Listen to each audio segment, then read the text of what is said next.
So Diddy is still at it, yeah. He's still at it.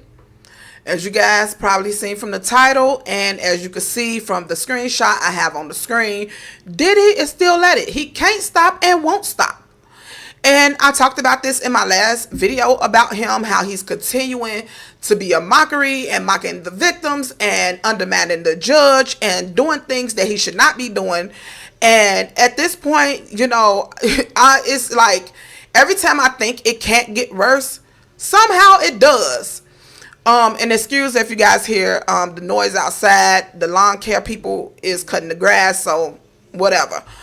But anywho, yeah, he's now saying that he wants to counsel people who was involved in DV, and he wants to be a counselor for them, as if he's rehabilitated himself when he hasn't even went through the counseling and the things that he needs to go through to make sure that he get himself together.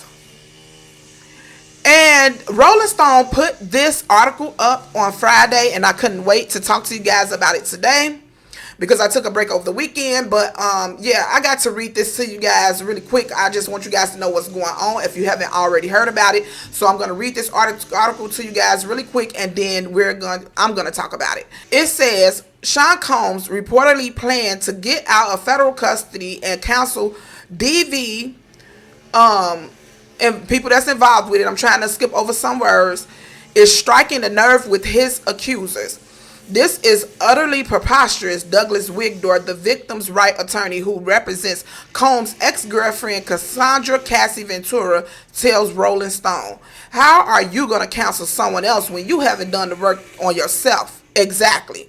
This is manipulation at its best, one source who alleges they were physically assaulted by Combs in the 2010s, whose story has been corroborated by Rolling Stone, adds. It's making a mockery of the system. It's a mockery of everyone he's harmed. Another alleged victim now pursuing litigation against Combs says he needs intensive therapy. He really do. The chorus of criticism followed by one of Combs' trial lawyers, Alexandra Shapiro, telling Business Insider the Bad Boy Records founder hopes to become an anti-DV counselor to help in whatever ways he can to kind of encourage other people not to do this and really to help in positive ways in the future.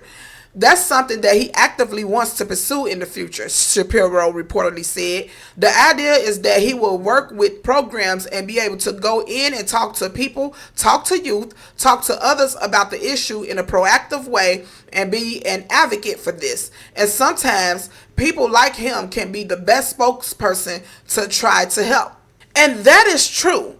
But it's true when the person has went through the programs and the help themselves.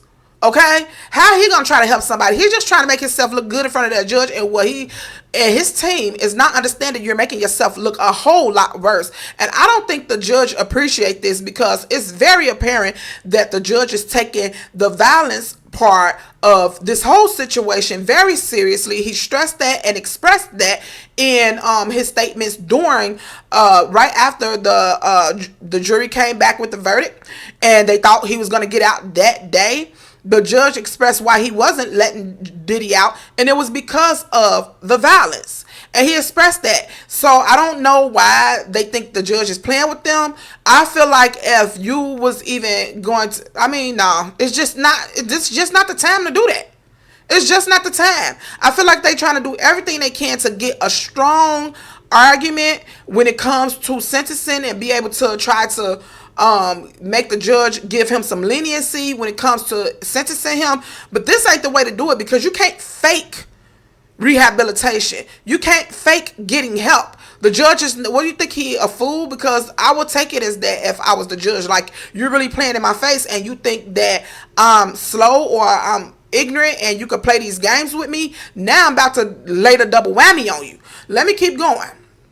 It says Shapiro reportedly said Combs' defense team plans to include his intended pursuit of counseling work in court filings requesting a sentence of time served for his recent conviction of 2 counts of transportation to engage in adult activities. Y'all know. It say we're hopeful that the judge is going to consider these arguments that we're going to make about Sean's future, his redemption, she added. We're hopeful that the judge will look at the whole person and consider the impact he could have in the future, the positive impact, and give him the benefit of the doubt. So he's supposed to look at the positive impact and not even pay attention or ignore the negative impact that, that already proved to be an issue throughout the testimony and the reason why this case exists in the first place. No, he's not going to ignore that. It says Gloria Allred, a lawyer representing 2 plaintiffs with lawsuits pending against Combs, says the convicted mogul has a long road ahead of him before he's ready to even consider counseling. She also represents other alleged victims who spoke to law enforcement and were on the potential witness list at the criminal trial, but were not called to the stand, she says. She also said at this point, his stated goal does not pass the laugh test, Allred told Rolling Stone, and she's not lying because there's nothing funny about this at all. Once he's released, she says, his first stop should be a treatment program for anger management. After that, he should take responsibility for any wrong that he has inflicted on any of his many alleged victims and compensate them for the damages which exist as a result of his conduct, she says. Finally, he should ask the individuals he has victimized for forgiveness for the wrongs that he has inflicted on them. Then and only then he should entertain a training program to learn how to be a counselor against SA or any other type of physical violence. And so then it continues to go on to talk about his charges and things like that. But I wanted to read this last part to you guys. Okay, it says here, because this is what I'm concerned with, and this is the only thing I'm thinking about, and I'm sure most of us are thinking about. It says how U.S. District Judge Arun Subramanian will view Combs' aspirations to counsel other people that's involved with DV. I'm trying to skip over some of these words. How he will view that is not clear. At a detention hearing the day Combs was convicted, the judge noted that Combs had conceded his violence in his personal relationships, so he was enough of a danger to the community to warrant keeping him in custody pending sentencing. This type of violence, which happens behind closed doors in personal relationships, sparked by unpredictable bouts of anger, is impossible to police with conditions, the judge said. He noted that even after the March 2024 searches of Combs' homes, when he was aware he was under investigation for trafficking, he still battered Jane at her home. This was at a time when he should have known that he needed to stay clean, the judge said. So I'm going to end it there because that's all that matters. The judge is not playing. Even after you knew that there was a federal investigation on you, you still continue to participate in all these different rendezvous and continue to be aggressive and violent towards Jane Doe. Per her testimony, which I explained a few days ago, the judge can still take into consideration at sentencing. So I don't know what type of game they are playing, but it's not working. If it's not working for the public, it's not going to work for the judge. I'm just sorry. I feel like they are taking him for a fool. I will feel disrespected as a judge because y'all think I'm a joke. You would have been better off just being quiet, going over a game plan for sentencing day that made sense, and maybe the judge would have considered some of the things you guys brought forth. But for you guys to continue to be mocking the victims, thinking don't stink, and bringing this victim 3 who was supposed to testify, Gina, to the forefront to only make a fool of herself and you, and everything in this video is alleged. I have to say that because of my mouth. But to make a fool of herself and also risk her own freedom, and to be online calling people out that name, because that's what she's doing on social media. She on land calling people out their name after days before she was sending the judge a letter expressing how she felt the judge should give Diddy some leniency and allow him to bail out of jail. And then you get on social media and talk crap. Okay? And then you guys are continuing to do these interviews. You continuing to just try to be in the spotlight. And for some reason, y'all, I really truly believe that Diddy have his legal team up to this. Because they cannot be this foolish. There is no way Diddy is paying them the type of money that he's paying them, and they are all this foolish. Make it make sense, because it just don't make sense to me. I feel like they probably are trying to steer Diddy in the right direction, and they know better. But him being the one that's paying them, he's telling them, no, this is what I want. I feel like he's running the show at this moment. And he's telling them what to do, and they're doing it. Because they're consistently in the spotlight. They're not on the same accord. Because you have the leading attorney sitting there saying one thing on the interview. And then you have Westmoreland doing an interview days prior saying that they was pursuing a pardon for Diddy. That, what's his name? Agnifilio didn't even know anything about. It's Agnifilo. But I'm just so used to saying Agnifilio. Whatever. Yeah, he didn't even know anything about. How are you the lead attorney and you don't know what the other attorney's doing? You're supposed to be leading them, right?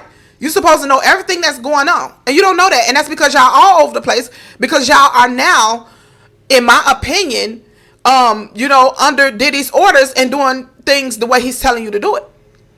Another thing Agnifilo said in his interview with CBS is that, Gina, her letter to the judge, he said, I don't know if she wrote it on her own, but it's not uncommon for, lawyers to write letters for their clients. Well, from what I've seen, you are the person who submitted the letter to the judge for Gina. So what are you talking about? Yeah, just like I told y'all the other day, it was a couple of lies that he was telling on that interview, in my opinion. And that was another one I forgot to mention to you guys the other day.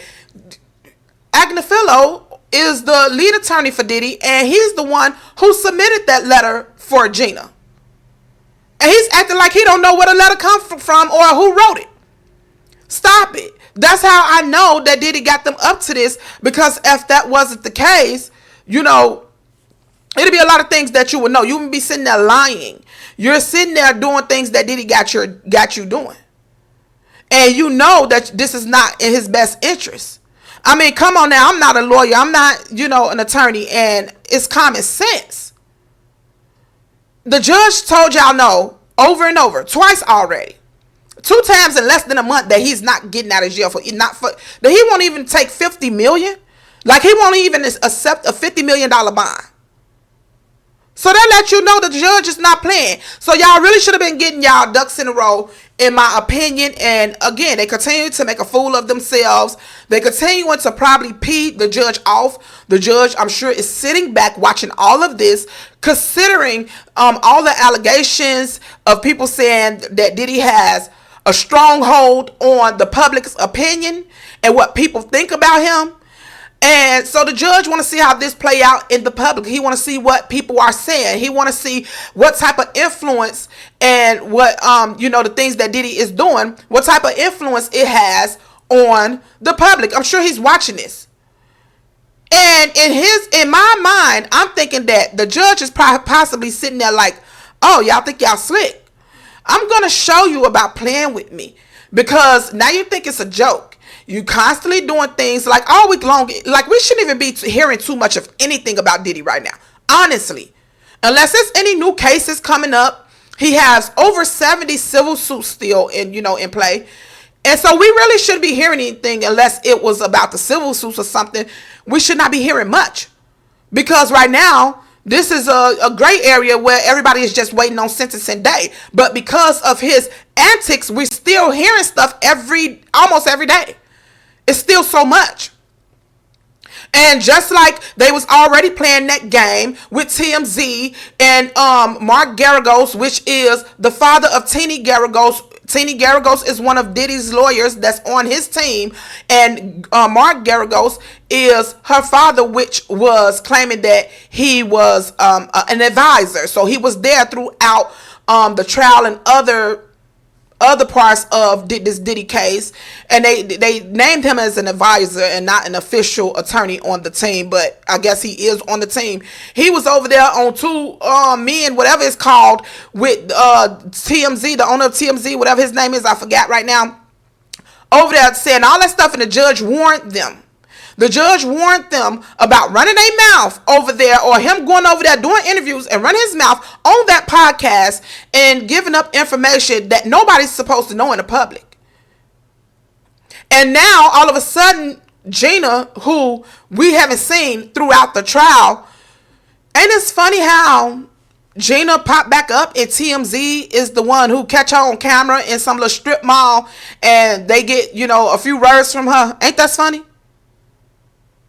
And then not too long after that, now she's sending letters to the judge and she's back on social media and things like that. Like, it all ties in together. You think the judge is not watching that?